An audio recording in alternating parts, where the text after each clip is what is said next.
The 2021 NBA draft just ended, and in today's video, I'm going to do a way too early 2022 NBA mock draft. Now, all the predictions in this video, I just went with FanDuel's. It doesn't really matter the predictions. It matters more of who's going to be drafted in what spot, in my opinion. So, yeah, that's what I'm going to do in today's video. But before I get into this video, a lot of you that watch these videos are not subscribed. So go ahead and get your life together. Hit that subscribe button, turn notifications, and leave a like on this video. Subscribe, turn notifications, and leave a like. So let's go ahead and get into this video with the way too early mock draft. So FanDuel predicted this.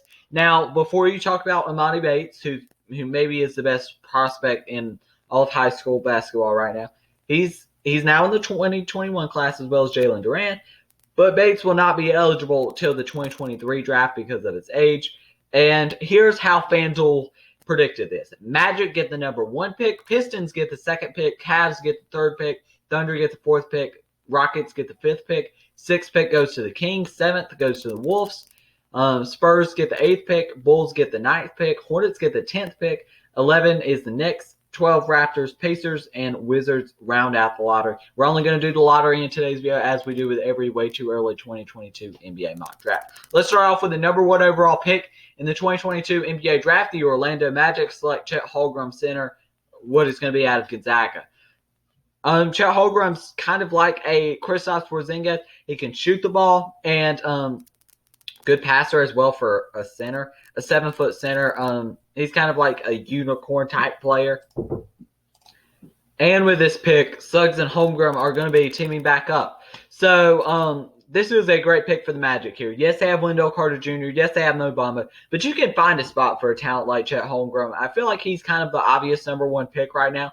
I thought about them going with Paolo Banchero, maybe Jaden Hardy or Jalen Duren, but I think that it's pretty obvious if you're going to go with a big man, go with Chet Holmgren, who is the best player right now in this draft, pretty consensusly. With the 2nd pick in the 2021 NBA draft, the Detroit Pistons go with Paolo Banchero, power forward center, what is going to be out of Duke. So this is another power forward guy. He's coming out of O'Dea High School in Seattle, Washington. And yeah, so Paolo Banchero, great fit with the Pistons. The Pistons need a power forward for the future. Yes, you've got Jeremy Grant, but they kind of need one for the future. And even if he's not there at power forward for the future, you can put him at center. Yes, Isaiah Stewart's there, but Paolo Banchero is really good. I think they're going to be looking more towards big man, considering they already have small forward with Saddiq Bey. Already has a point guard in Cade Cunningham and shooting guard in Killian Hayes. I think they're going to be looking more towards a power forward, center, big man. They would love to get the number 1 pick in Chet Holmgren, but they're not getting it 2 years in a row. Pretty simple. With the 3rd pick, the Cleveland Cavaliers select Jaden Hardy, shooting guard, G League Ignite, and he went to high school at Coronado High School in Nevada. So he's going to be going pro to the G League Ignite team, and I thought that this was a very good pick. This is a guy that's a great shooter and averaging a ton of points per game in high school. But Jaden Hardy is a great fit because they're probably going to be trading Colin Sexton at some point, and they need their future shooting guard, and I think that this would be a very smart pick and not a reach at all. With the 4th selection in the 2021 NBA draft, the Oklahoma City Thunder select Jalen Duren, center, what is going to be out of Memphis. He went to Mount Verde Academy like a lot of great players have went to. And he just transferred into the 2021 class from the 2022 class. But this is a very good pick for the Thunder. With the Thunder here, you just have to go best player available. You don't want to reach like you did with Josh Giddey. That was a big reach. Yes, Josh Giddey played pretty decent last night in their first game in the Summer League. But still, Jalen Duren, I think, would be a very good fit on this team. They have no future center, and Jalen Duren would be a very, very good fit.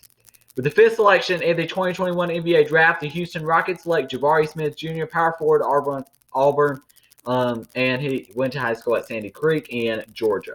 So he's going to be going to Auburn, like I said, which didn't help Sharif Cooper's draft stock any, but I think it might help his.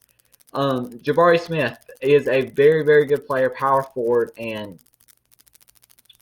for his fit with the Rockets, fits pretty well. The Rockets, once again, are a team that's not in the position to make a lot of a reach. Jalen Green played great yesterday, and he's their future shooting guard. Power forward is really only the position they need for the future. They're feeling pretty good besides that. Next up, the Kings select Patrick Baldwin Jr., small forward out of what's going to be Milwaukee. He went to high school at Hamilton High School in Wisconsin.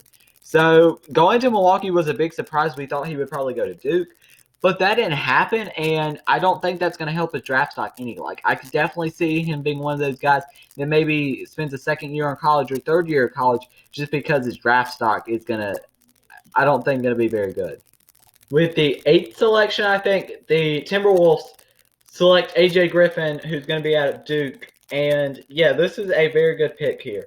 It could be considered as a little bit of a reach, but I definitely don't think so. He's a good fit with the Timberwolves team, who already has a decent backcourt as of right now with D'Angelo Russell and Anthony Edwards. But you've got your center with Karl Anthony Towns. I definitely thought about a power forward here, possibly going with somebody like Peyton Watson or Damian Collins or Caleb Houston or Moses Diabetes or whatever his name is, or Kendall Brown or somebody like that. But I think they're going to go with AJ Griffin here. Next up, with the 9th selection, the Spurs go with Tennessee, or going to be Tennessee point guard Kennedy Chandler. This is a good pick here, a very good pick. There's been rumors about DeJounte Murray, Derek White being traded, and him would be a good fit. He's a good scorer along with a good passer, and has already played against the good competition at Sunrise Christian School in Kansas. Next, at number 9, 10, something like that, the Bulls select Caleb Houston, power forward out of Michigan. I think this was, these predictions were kind of pre-free agency because they signed DeMar DeRozan and Lonzo Ball. I don't see them being in the lottery. He's out of Mount Bird Academy as well, and another part of that great team last year. He'll be going to Michigan this year. He's a power forward, fits pretty well with the Bulls. About the only position they need. You could convince me a center here, maybe, but I thought Caleb Houston, power forward, small forward, could play either. Yes, they have Patrick Williams. I didn't know exactly who to go with here for the Bulls, but that's my pick. Hornets at number 10 or 11. Select Peyton Watson, small forward, going to be UCLA. And he's going to be on a very good UCLA team upcoming, and he's ranked 8th in the 24/7 Sports rankings, 3 at his position, and number 1 in the state of California. Peyton Watson, that would be a pretty good pick for the Hornets. They already have their backcourt of the future with Bouknight and LaMelo Ball. And, yeah, I think that this would be a good pick. With the 11th selection, I think, the Knicks select Hunter Sallis, a guard out of Gonzaga, what is going to be Gonzaga. He went to Millard North High School in Nebraska. He's currently ranked number 9 in the rankings. He's going to be going to Gonzaga with Chet Holmgren and more there. But, yeah, I think that this would be a pretty solid pick for the Knicks. They've went with guards recently with Emmanuel Quickley, Quentin Grimes in the 2021 draft. They went with the guards recently, but I don't think you can pass up this pick. With the next selection, the Raptors go with Musa Diabete. Power forward going to be going to Michigan out of IMG Academy in Florida. And this is another pretty solid pick for a team that they selected Scotty Barnes. That probably doesn't help this pick. Oh, that doesn't help this pick. Actually, let me switch up this pick. Going to be going with J.D. Davison, point guard out of, or what's going to be Alabama. He went to Calhoun High School, didn't play the greatest competition in high school, but we'll see what he does at Alabama. His draft stock could fall if he is not very good there. With the 13th selection, though, Indiana Pacers select Scooter Henderson, point guard, what is going to be out of the G League Ignite. He went to Kell High School in Georgia and was really good there. He moved up a year in the draft. I'm pretty sure he'll be draft eligible, though. He's ranked 12th right now, number 2 in his state, and number 2 in his position, and 12th overall. And yeah, I think that Scooter Henderson would be a very good pick for this team that needs a point guard, and he can score a lot as well, kind of like Malcolm Brogdon, but not. Next up, the Washington Wizards are on the clock here, and the Wizards are an interesting team. They selected Corey Kispert back in 2021. Or back in 2021. It's 2021 now. Jeez. But I think they probably go with Damian Collins. He's going to be going to Kentucky, power forward. He went to Atlanta High School in Atlanta, Texas. So yeah, that's interesting. But he's a power forward. I think that he would be a decent fit with the Wizards. The Wizards have made some weird picks. They would love J.D. Davidson or Scooter Henderson here, but don't get the chance because they're already picked. But yeah, that's going to be the end of this video. If you enjoyed it, make sure you leave a like, subscribe, and turn notifications because, like I said, a lot of you that watch these videos are not subscribed. So go ahead, get your life together, hit that subscribe button, turn notifications, and leave a like. Thank you for watching, and peace.